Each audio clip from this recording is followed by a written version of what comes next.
ನಮಸ್ತೆ ಸ್ನೇಹಿತರೆ, ಇವತ್ತು ಈ ವಿಡಿಯೋದಲ್ಲಿ ಗೋಧಿ ಹಿಟ್ಟಿನ ಜೊತೆಗೆ ಮೆಂತ್ಯನ ಮಿಕ್ಸ್ ಮಾಡಿಬಿಟ್ಟು ಹಿಟ್ಟು ಮಾಡಿಸಿರೋದು.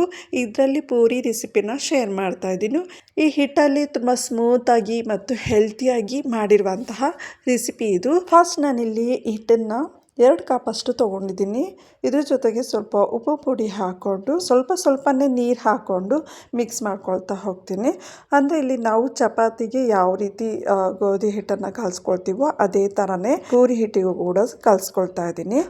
ಇದ್ರ ಜೊತೆಗೆ ಸ್ವಲ್ಪ ಎಣ್ಣೆ ಕೂಡ ಹಾಕ್ಕೊಂಡು ಕಲಿಸ್ಕೊಳ್ತಾ ಇದ್ದೀನಿ. ಸ್ವಲ್ಪ ಎಣ್ಣೆ ಹಾಕೊಳ್ಳೋದ್ರಿಂದ ಕೈಗೆ ಗೋಧಿ ಹಿಟ್ಟು ಅಂಟ್ಕೊಳ್ಳಲ್ಲ ಅಂದ್ಬಿಟ್ಟು ಹಾಕ್ಕೊಂಡಿದ್ದೀನಿ. ಹಾಗೆ ಪಕ್ಕದಲ್ಲಿ ಎಣ್ಣೆ ಕೂಡ ಕಾಯೋದಕ್ಕೆ ಇಟ್ಟಿದ್ದೆ. ಇಲ್ಲಿ ನಾವು ಪೂರಿ ಕರಿತಿರ್ಬೇಕಾದ್ರೆ ಎಣ್ಣೆ ಇರುತ್ತಲ್ವಾ, ಸೊ ಹಾಗಾಗಿ ಟಿಶ್ಯೂ ಪೇಪರ್ನ ಯೂಸ್ ಮಾಡ್ತಾ ಇದ್ದೀನಿ. ಟಿಶ್ಯೂ ಪೇಪರ್ ಯೂಸ್ ಮಾಡೋದ್ರಿಂದ ಪೂರಿಯಲ್ಲಿರುವಂತಹ ಎಣ್ಣೆ ಏನಿದೆ ಅದು ಅಬ್ಸರ್ವ್ ಆಗುತ್ತೆ. ಅಂದರೆ ಎಣ್ಣೆನ ಕನ್ಸ್ಯೂಮ್ ಮಾಡೋದು ಸ್ವಲ್ಪ ಅವಾಯ್ಡ್ ಆಗುತ್ತೆ ಅಂದ್ಬಿಟ್ಟು ಈ ರೀತಿ ಮಾಡ್ಕೊಂಡಿದ್ದೀನಿ. ಈಗ ನೋಡಿ, ಹಿಟ್ಟನ್ನು ಅರ್ಧ ಗಂಟೆ ನೆನೆಯೋದಕ್ಕೆ ಇಟ್ಟಿದ್ದೆ. ಅದಾದಮೇಲೆ ಈಗ ಸಣ್ಣ ಒಂದು ಮೀಡಿಯಮ್ ಸೈಜಲ್ಲಿ ನಾನು ಉಂಡೆನ ಮಾಡ್ಕೊಳ್ತಾ ಇದ್ದೀನಿ. ಆಮೇಲೆ ಹಿಟ್ಟು ಕಲಿಸ್ಕೊಳ್ಬೇಕಾದ್ರೆ ಸ್ವಲ್ಪ ಹಾಲು ಕೂಡ ಹಾಕ್ಕೊಳ್ಬೋದು. ಹಾಲು ಹಾಕ್ಕೊಳ್ಳೋದ್ರಿಂದ ಪೂರಿ ಏನಿದೆ ಅದು ಸ್ವಲ್ಪ ಸ್ಮೂತಾಗಿ ಇನ್ನೂ ಚೆನ್ನಾಗಿ ಬರುತ್ತೆ. ಈಗ ಉಂಡೆ ಎಲ್ಲ ಮಾಡ್ಕೊಂಡಾದ್ಮೇಲೆ ಈಗ ಪೂರಿನ ಹೊತ್ಕೊಳ್ಳೋಣ. ಇಲ್ಲಿ ನಾನು ಸೆಲ್ಫ್ ಮೇಲೇ ಸ್ವಲ್ಪ ಎಣ್ಣೆ ಹಾಕೊಂಡ್ಬಿಟ್ಟು ಅದ್ರ ಮೇಲೆ ಪೂರಿಗೆ ಹೊತ್ಕೊಳ್ತಾ ಇದ್ದೀನಿ. ಎಣ್ಣೆ ಹಾಕ್ಕೊಳ್ಳೋದ್ರಿಂದ ಪೂರಿಗೆ ಲಟ್ಟಿಸ್ಕೊಳ್ತಾ ಇರ್ತೀವಲ್ಲ ಅದರಲ್ಲಿ ಅಂಟ್ಕೊಳ್ಳಲ್ಲ ಅಂದ್ಬಿಟ್ಟು ಎಣ್ಣೆ ಹಾಕ್ಕೊಂಡು ಮಾಡ್ತಾ ಇದ್ದೀನಿ. ನೋಡಿ, ಈ ಸೈಜಲ್ಲಿ ನಾನು ಮಾಡ್ಕೊಂಡಿದ್ದೀನಿ.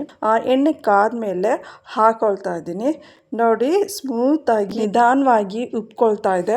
ಆಮೇಲೆ ಇದನ್ನ 2 ಸೈಡಲ್ಲಿ ಬೇಯಿಸ್ಕೊಳ್ತೀನಿ. ನೋಡಿ, ಈ ರೀತಿಯಾಗಿ ಬಂದಿದೆ. ಇದೇ ಥರನೇ ಎಲ್ಲದೂ ಕೂಡ ನಾನು ಹಿಟ್ಟನ್ನು ಲಟ್ಟಿಸ್ಕೊಂಡು ಪೂರಿಗೆ ರೆಡಿ ಮಾಡ್ಕೊಳ್ತೀನಿ. ಇಲ್ಲಿ ಗೋಧಿ ಹಿಟ್ಟನ್ನ ಮಾಡಿಸ್ಕೊಳ್ಬೇಕಾದ್ರೆ ಗೋಧಿ ಬಂದ್ಬಿಟ್ಟು 5 kg ಅಷ್ಟು ತೊಗೊಂಡ್ರೆ ಮೆಂತ್ಯ ಕಾಳು ಬಂದ್ಬಿಟ್ಟು 1 kg ಅಷ್ಟು ಹಾಕ್ಕೊಂಡಿರೋದು.